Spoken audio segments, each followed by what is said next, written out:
Glad y'all are here in the room today, and a special shout out to everybody joining us for church online today as well. My name's John. I'm one of the pastors. I'm excited to be able to teach for us today, and I've been loving this journey through the book of Acts. I don't know about anybody else, but it's just exciting to see how God saw that the church would begin, what the intention was, and how it continues on to this very day. So I'm excited to step into what we have today. We're going to be in Acts chapter 6. If you got a Bible, if you open up to the middle, turn to the right, you'll eventually find it. You can always catch the notes in the app, which is a great place to do a lot of things we've talked about today. And before we jump in real fast, I just want to hit a couple of things. Number one, I want you to know that in the first service, we actually celebrated 2 baptisms, which was exciting to be a part of. So yeah, celebrate that. 2, date night, okay? So date night is coming up this Friday. It's happening in this room. We convert this into a really nice space for you and your date. And I just want to make sure you understand this is for people who have been married a really, really long time or people who have been married a short amount of time. If you are engaged, if you are dating, you're welcome to come to date night and learn. Or I even threw this out earlier. If you've been wanting to ask somebody out on a date, just say, hey, it's the church's date night. What if we go check it out together? Maybe that could be your first date. So it might be an opportunity for you to come and learn from some people who are in the middle of it and doing it. So however, wherever you find yourself, date night's open to you. But what happens in here is a lot of the people who are a part of our normal band are going to be house band for us, playing some great music. There's desserts. I hear they're off the charts. Awesome desserts that we're serving. Games, prizes. You get to discuss some things around the table and meet some other people. And then I'm going to talk to a few couples who are going to share with us, and our theme for Friday is stress fractures. So they're in the middle of things, or they've come through some things that can offer some wisdom for us. So $20 for a couple. You can sign up in the app. Again, if you have the app, go far to the right under more, up to events, date night. And then finally, I do want to point this out to you because today's message, like where we find ourselves in the series, it's very much like, almost like for those of us who are regular and we're here a lot, and that doesn't mean you can't find some takeaways if you are a guest, but the next 2 weeks are an awesome time for you to bring a guest based on where we're going. And we have some fresh set of cards out in the lobby. They say, sit with me. It's easy to hand to a friend. Say, hey, come with me sometime. Next week and the week after, I think would be awesome times for you to try to get somebody to come sit with you. All right, here we go. If you were with us about this time a year ago, you might actually recognize this shirt. Several of our staff are wearing them. We actually built an entire morning or a theme around this concept. The great thing about this time around is it actually fits naturally into where we're going to go in the book of Acts. Now, again, I want to let some of you off the hook if you are a guest or if you're like, I'm not really sure if like this is my church or not. Maybe it doesn't apply to you. I believe you can still learn and be challenged. Next week, super pumped about. All right, today is very, very simple, okay? At the end of this, all you have to decide when you leave here today is, okay, I can do that or I'm not doing that, all right? We understand? That's the simple takeaway, all right? So, very simple, Acts chapter 6, verse 1. Here we go. In those days, as the disciples were increasing in number. And I want to stop there for a second because, okay, keep in mind, there's only one church that's been established, and thousands of people are joining this church all the time. Like daily, people are jumping in on it. A lot of people say, hey, it's possible that there are as many as 20,000 people who are part of this church. And that kind of growth is very fun. It's very exciting, right? There's a lot of momentum, but there's something you need to know about growing churches, okay? Later today, tonight, I'm going to take off. I'm going to go spend tomorrow with my group of pastors. I've been meeting with this group since February of 2020. Inevitably, we're going to get around a table. We're going to be talking over lunch, and there's this syndrome that happens to everybody. It actually happens to pastors as well, and it's a grass is greener kind of a syndrome, if you know what I'm talking about. And somebody will look at another person and hear their story, and we will go, oh, they have more people over there at that church, which we think, and it's not always true. They also have more money. But let me tell you a little secret about that as well, okay? And it's kind of the thing that kind of keeps me level when I get with these other guys is there's more people, there's more money. You know what else there's more of? There's more problems, exactly. And that's what we're encountering right here. The church is growing rapidly. It says, there arose a complaint. Okay, it indicates that there was murmuring. Now, real quickly, how many of you know sometimes people in the church, there can be rumblings of discontent? Does anybody know that? Or you know that always everyone is not happy about the way the church is being led. Here's the complaint, okay? The Hellenistic Jews against the Hebraic Jews, that their widows were being overlooked in the daily distribution. Okay, so here we are, and what we have is the first organizational challenge in the life of the church. Now, this is a significant moment, okay, because nothing really threatens a church, the unity, the survival, the mission, more than grumbling and distrust, okay? So the church has grown so fast, right? It's so large. The leaders are being stretched thin, and the people are falling through the cracks. And the issue right here is widows. Okay, widows who weren't typically able to care for themselves or their families ended up becoming the responsibility of the church that was described as a family to come along and look after them. And so it sounds like whenever the meals were going out, okay, the chariot with all the food went out to pass it around to people, some people were being missed. Now, doesn't seem like it was intentional necessarily, but it's worth pointing out that Hellenistic Jews are those who have embraced Greek culture, and Hebraic Jews embraced Jewish culture, okay? So we're talking about two different people groups. It's possible they're being overlooked because of that, but regardless, what we have is a legitimate need. Now, let's just say this for a second. Around here, we're growing, okay? And it's fun, and it's exciting, and there's a lot of momentum, and for the most part, I really love it. But every growing church, okay, will come to this moment where the members have challenges or there is a need, leaders are overwhelmed, and everything seems to be changing. And how the church handles that moment, okay, will determine whether or not it continues to thrive or whether it stagnates and actually starts to decline. So verse 2, the 12, all right, the guys picked by Jesus, his closest followers, the leaders of the church. They summoned the whole company of disciples and said, okay, we hear you, but it would not be right for us to give up preaching the word of God to wait on tables. That's a phrase we'll come back to. Brothers and sisters, select from among you 7 men of good reputation, full of the Spirit and wisdom, who we can appoint to this duty, okay? So I think it's important just to say there's a couple of things that are not being said here, okay? One, they are not saying that this is a bad idea and we shouldn't waste time on it. Okay, they're also not saying that this kind of thing is beneath us. That's not what they're communicating at all. I mean, they definitely are saying this kind of thing needs to happen. And they're saying, okay, we, at least the leaders at this point, are of a greater value if we are teaching, if we are training people, if we're leading, if we're actually keeping the church focused on its mission. So here's what we need to do. We need to find some people who can handle this. Now, the issue doesn't even really seem to, in my opinion, be about whether or not we should have a food program, giving out food. I think it could have been any number of things that come up as a challenge in a growing church. But the issue is highlighted. It's an urgent need. So here's the solution. We're going to pick 7 guys, all right? Now, I don't know how they did that, right? Did they have a campaign? Did guys have different slogans? Did they walk around and try to secure votes? I don't know. Was it a popularity contest? I don't know. They do seem to represent different people groups who would be part of the church.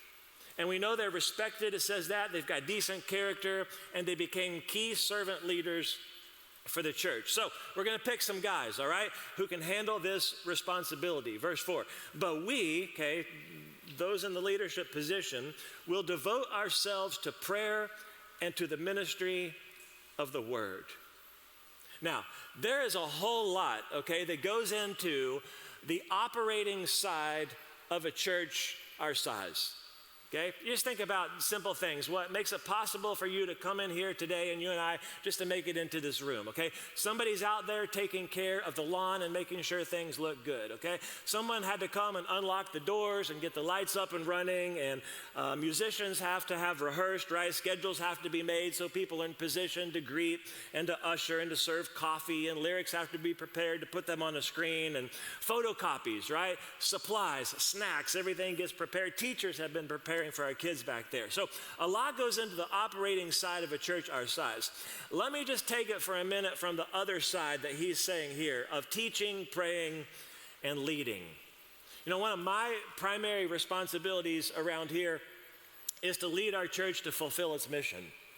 Okay, we say it like this almost every week. You can read it in the lobby out there. The Christ Church is on a mission to lead disconnected and unfulfilled people to find a full life in Jesus. If somebody around here doesn't wake up every day thinking about that and being committed to that, then the tendency is that we'll drift into other submissions. So I'm constantly beating the drum for that and kind of carrying the flag for that, keeping an eye on that. Our pastors and our staff are filtering that message and that mission down to their teams and the people they lead and serve. One of the other primary things that I do is I teach a lot around here in different environments and different settings, and especially here on Sunday morning. And if you're like, okay, like, is that a job? I mean, some of you like it. Some of you love it, some of you tolerate it, some of you think, well, then it needs a whole lot more attention. I get that. And I know this might be a surprise for some of you, okay? And I don't say this jokingly, but seriously. Whether it's me teaching or whether it's Dan or whether it's Allison or whoever, like, we don't just roll out here on a Sunday and start talking, okay? It takes some preparation to actually study the passage, to make sure we know what's happening, to actually look at our church, to actually look at our culture and see if we can figure out how all this works together that pushes us forward to dig in, to find the challenge for each of us to walk out of here with. First church I ever pastored, okay? I just graduated from college. I was 23 years old. Chris and I had been married for a year and a half, and our first child had just been born. So we moved to the middle of nowhere because that makes sense, doesn't it? And we pastor a really, really small church in the Midwest community of about 1,000 people, okay? When I get there, I'm teaching Sunday school on Sunday morning. Then I'm rolling right into the morning worship service where I'm preaching a message. In the evening, I'm leading evening worship and teaching there. And then after that, I'm leading the youth group. Wednesday nights, I'm leading Bible study, and then there are some other responses. I was making the bulletin, okay, the program at the time, and then I had this list of other duties that even included keep a log of the church van and change the oil, okay? I don't even do that to my own vehicle, by the way. When I finally said, you know what, I can't do all this. What if we find somebody else who could actually teach the youth group, or what if we find somebody else who could actually change the oil in the van? The answer I was told was, well, that's what we pay you for. As if I'm the only person doing anything at all around the church. And then there's a guy in the church named Pete, okay? And so I come home one day and Pete is mowing my lawn. And I said, Pete, what are you doing, man? Thanks, I can mow the yard myself. He says, I know you can, okay? But so can I. And here's where it clicked for me, like this guy really gets it. He says, I'll do the lawn mowing and you do the church leading. Pete understood, okay, that one thing is not necessarily more important than the other. They actually work together. By the way, when you read this passage, the growth of the church is never talked about as something they should slow down. That would be absurd. The solution had to be, how do we keep up the momentum? And we'll keep the momentum as leaders teach and pray and lead, and then people jump in and serve. Verse 5, this proposal pleased the whole company. That's amazing. That's a miracle in itself, right? The last time this happened, by the way, I was the only staff person at our church, and I would sit alone in my office down in the corner of our basement. All my ideas were great. No one ever pushed back. That's what's happening. So they chose Stephen, a man full of faith and the Holy Spirit, and Philip, Prochorus, Nicanor, Timon, Parmenas, and Nicholas, a convert from Antioch. Now, we don't know much about these people. We don't really hear a whole lot about them beyond the fact that they served the church. Okay, Stephen's story gets told in chapter 7. Philip's story gets told in chapter 8, which we'll dive into next week. Nicholas is a saint who became Santa Claus. So, just kidding, that's not true. Okay, that's not true. But it's true that we don't hear much about these guys other than they served the church. Now, it's my belief, okay, and I don't know if I can prove this, I think there were so many people who wanted the opportunity to serve, which is why they had to choose. It's definitely not true that the way they were selected, maybe you've been to this meeting before, right? You're like, I hear there's a meeting at the church, I'm gonna go see what's happening. You raise your hand to go to the bathroom, and the next thing you know, you're in charge. That's not what happened right here, okay? I also believe it took way more than 7 men to do all this work. You think about what they have to do, right? You have to collect food, you have to guard food, you got to determine the needs, you have to distribute it, you have to oversee it possibly from a financial standpoint. There's purchasing, there's aftercare for widows and their kids. And we know this from other places in the scripture that likely these people became leaders of a team of servers, okay? It's about 30 years ago, a guy by the name of Robert Dunbar came up with this theory, and some of you have probably heard this in other places of your life, that we can really only maintain relationships with about 150 people, right? No matter how awesome you are, no matter how skilled you are, no matter how gifted you are managing, we can really only manage, or in the church world we would say shepherd, 150 relationships, which might be, and this will be news to some of you, why a majority of churches in our country are about 100 people or less.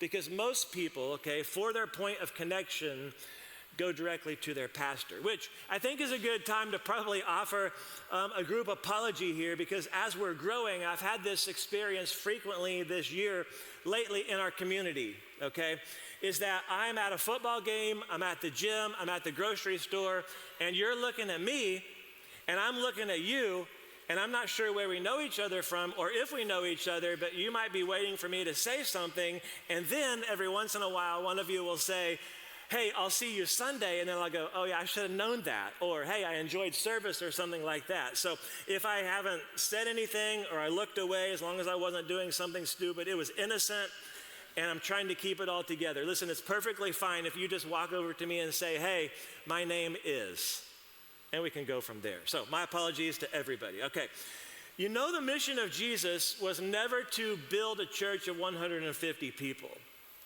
The mission of Jesus was to spread the message so that every man, woman, and child had the opportunity to hear it and then make a decision on how they would actually respond to it. So check out this next passage right here in verse 6. They had them stand before the apostles who prayed, laid their hands on them. So this is an act of commissioning, okay? And we're asking God to bless you, to empower you as you serve in this new role. And look at the result of all this. It says, so the word of God spread.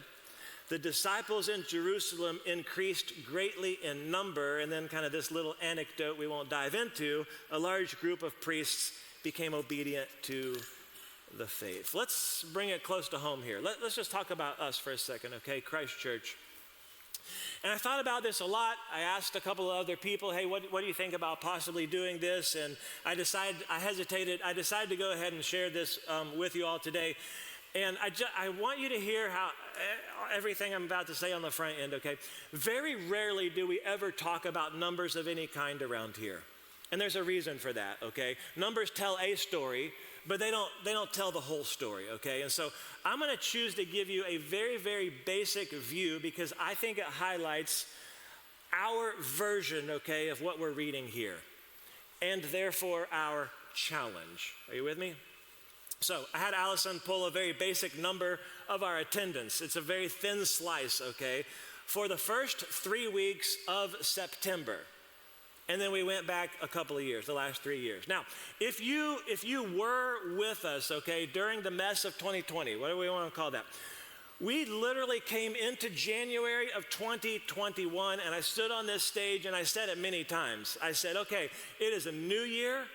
We're going to be a new church, and there's a whole bunch of new opportunities for us, okay? That's at the beginning of 2021. And like all other churches, essentially we were starting over, okay? So again, just September of 2021, our average attendance at that time was 459 people, okay?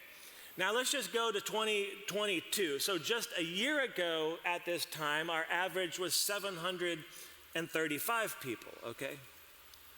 This year during September, our average attendance is 1,027. That's more than last year and a lot more than the year before. It literally means that if there are 10 people in your row right now, 3 of you were not here at this time last year. Okay, that's pretty significant. Which if you're also thinking about this year, okay, that just includes a number, that's a holiday, and that's true for every year. But the school was out and there was a hurricane. So we'll kind of track it and see what's happening as we go forward.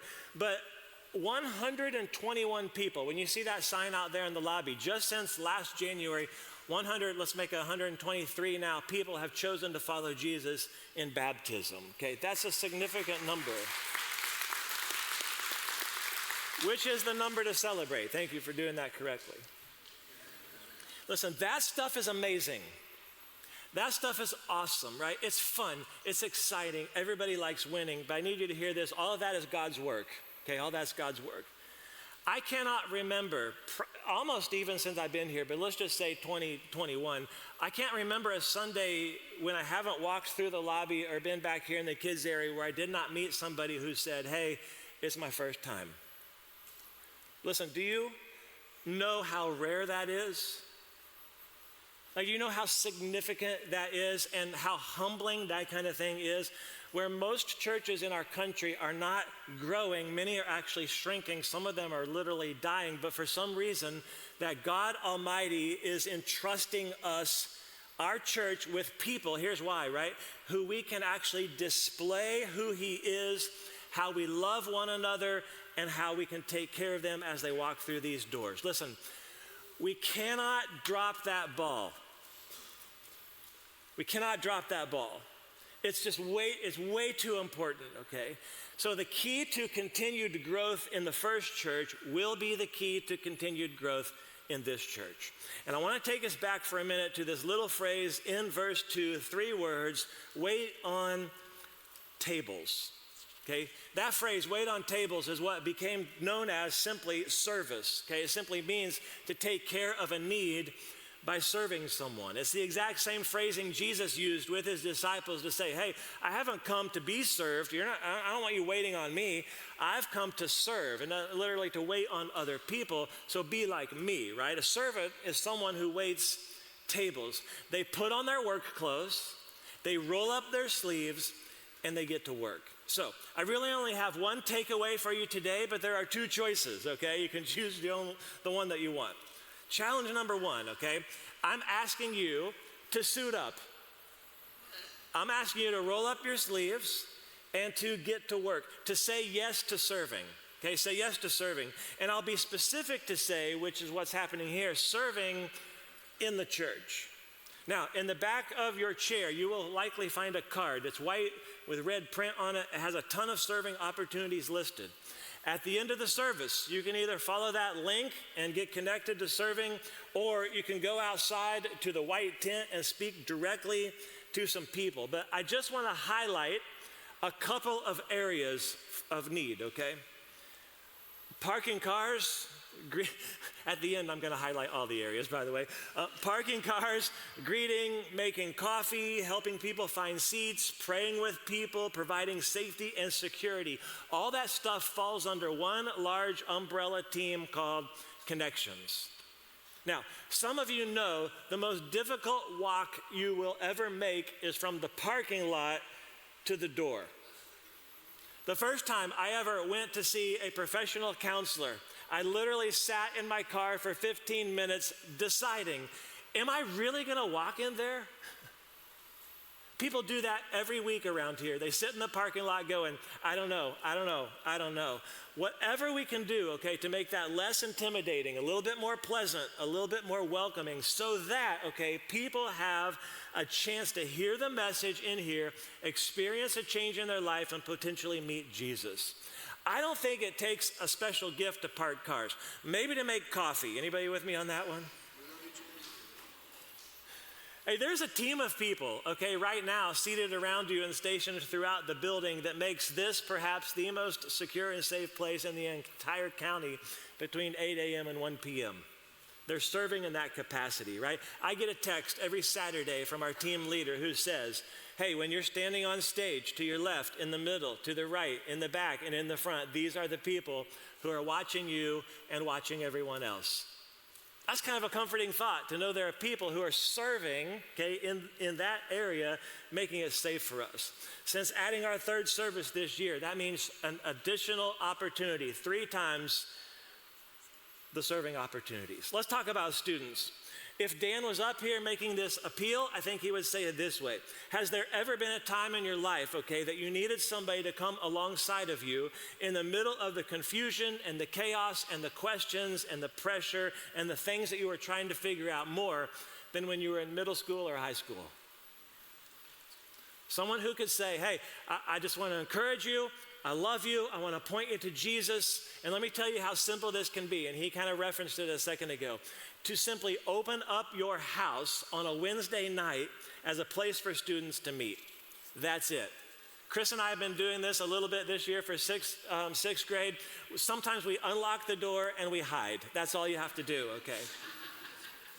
It might be that you can actually help check kids in on a bigger worship night, sell snacks, set up games. I don't know. You might be ready to assist or actually lead a small group of students at a crucial time in their life. Same goes for our kids who are meeting back here behind us. And this is a shameless plea, okay? I know it, but we just simply need more hands. That's it. We need more hands. More people to rock babies, more people to hand out snacks, more people to maybe actually lead a small group of kids. You know, we raised our 3 kids, and they're adults for the most part now, but when we were taking them to church, and a lot of times it was my wife, Chris, doing this, nothing was more reassuring for us, okay, than when a caring adult was already waiting in the room, eager to receive a kid who might be screaming and resisting, or maybe just a little nervous. So we need some people who love kids, who's praying over them. And I've known a lot of people who said, you know what, I don't even feel like I know enough about the Bible to teach kids. Well, let me tell you what's also true. I know a lot of people who said they learned more about the Bible when they decided to teach kids. I'll highlight this one with a little bit of caution. So see my yellow flag I'm waving? It's on tech and worship, okay? People who can run sound, make sure that we have lyrics and scriptures. People who can actually help with church online, okay? And I say this every week. I need you to hear me again. That there are, every week, about the same number of people joining us for church online as find their way into this building. So, you could run a camera. You can do whatever it takes to make that happen, okay? The tough thing about this team is everyone knows when you mess up, okay? I mean, their whole job description, for the most part, is trying not to be noticed, to make it a good experience for us in here. But maybe you're wired to understand how things actually work, right? Did someone mess up? On purpose? Maybe you've got technical skills, right? You go, you know what? I could learn that equipment. Some of you are like, I could do that. I can figure that.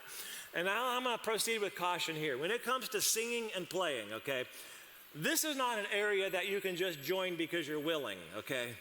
Talent matters. Are you with me? But if you can play something, okay, and we'll help you determine if you're a good gauge about yourself or not. If you can play something, again, this team's, for the most part, been doing a lot of this 3 times every week since Easter, okay? And they love it, for the most part. And it's a lot. But there's a place for more musicians. Listen, I was cruising on Instagram or Facebook this last week, and I saw one of you make a video of yourself playing the guitar. And I said to myself, actually, I think I said it out loud, why don't they do that here? That's the appeal. Why don't you do what you do here? Maybe it's photography, making videos, whatever it is. I'll throw this one out there. You regularly attend church online. Listen, we have some people who have never been in this building before, but they watch every week and they actually contribute financially. This is their church. You could lead a virtual small group of other people who are joining church online. You might act as an online host, right? To engage with people, to encourage people, and connect with people. Whatever it is, there's a place for you. Now, I want you, while you're digesting all this, to actually hear from a couple of friends of mine who are a part of Christ Church, how serving has helped them make an impact here in the church, but is making an impact on their family as well. Check this out. Hey y'all, I'm Mark. This is my wife, Caitlin. We've been at the church here since about 2019. He's been Christian since forever. I did not grow up that way, and so I was very hesitant to come back because I hadn't been since I was really little. And then our daughter, Addie, got put on the soccer team of one of the pastors that was here at the time. I took that as a sign, hey, maybe we should go and check this out. And we came the weekend before Easter in 2019, and that was it for us. We've been here ever since. Well, I serve with the kids, and I also serve on the security team.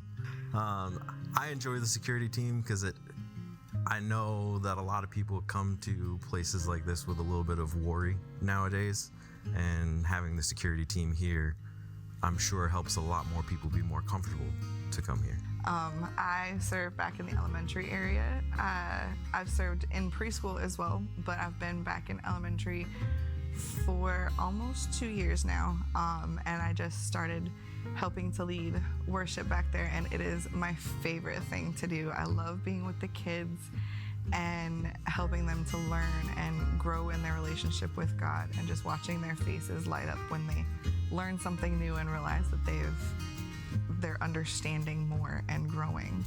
Being with the kids and helping them learn and grow helps me to learn and grow too, and I can translate that into helping my own kids grow and learn more in their walk with God as well. I'm with you on that one.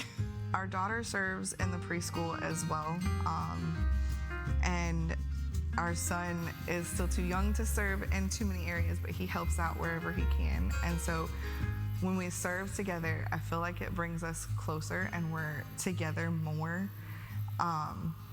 So we're able to grow in our walk with God together more than we are when we're just on our own, if that makes sense. I think it's made us grow exponentially over the years. We were rather far when we first started coming here. And it's definitely helped us to bring his relationship a lot closer. I totally agree. I was probably the furthest from God in my relationship with God when we started coming, and now every day I feel closer every time I'm in the Word or anything like that, and especially being back there and watching the kids worship, I feel like that brings me closer every time I'm back there. Yeah. Clap. It's okay. Yeah, you can clap. I think it's easy for some of us maybe to watch a video like that, and then how we can keep it at arm's length is to say, well, I don't really know what my gifts are, or maybe where I fit in. When what we really need to do, and this is my arm twisting, this is as strong as my appeal gets, is what we really need to do is to just kind of roll up our sleeves and put on those work clothes, roll up our sleeves, and actually jump in and get some work done. And then, okay, maybe as you are serving in an area, you're praying, okay, God, where do I need to be to maybe make an even greater impact? Because some of you do this so well, like in everyday life. Some of you are like gifted to meet people, right? If you're a mom and you take your kid out to the playground, and by the end of an hour, you've already formed this whole play group, and you're organizing, events and cookouts and all that kind of thing. Like, you've been gifted to do that kind of thing. Some of you can just organize things, and you see how it all fits together and how to make it more efficient. There are some people who are especially gifted to listen. Right? You talk to them, they hear you, but they can actually offer a gentle word, some encouragement, like they're full of compassion, they're going to pray for you. I mean, there's a gifting there. Some people are a wizard at finances, okay? They could, just earning, budgeting, spending, saving, investing, and giving. And this is my appeal. Bring all of those gifts that you have to the church for the benefit of each other. Challenge 1 is to say yes to serving. Challenge 2 is very short. Take me about a minute and a half to do it. But challenge 2 is to celebrate how serving fuels growth. Okay, to celebrate how serving fuels growth, which goes for all of you who are currently serving somewhere. And maybe I think it's easy to wonder if, are we making a difference? I do this, I do that, I don't know. Am I really needed? I love this short passage, okay, because it's framed with the exact same idea. It started off saying the church was growing, which created a need. The need was met when people stepped in to serve, and then you see the result right there at the end again. The church stayed on mission and continued to grow. So if you're serving, just from me to you, can I just say it this way? Thank you. Hey, thank you for showing up. Thank you for jumping in, right? Thank you for playing a part that helps the church continue to grow. It all works together, right? When we're actually working together, and the church becomes unstoppable. Becomes unstoppable. So I'm going to pray for us. We're going to respond in worship.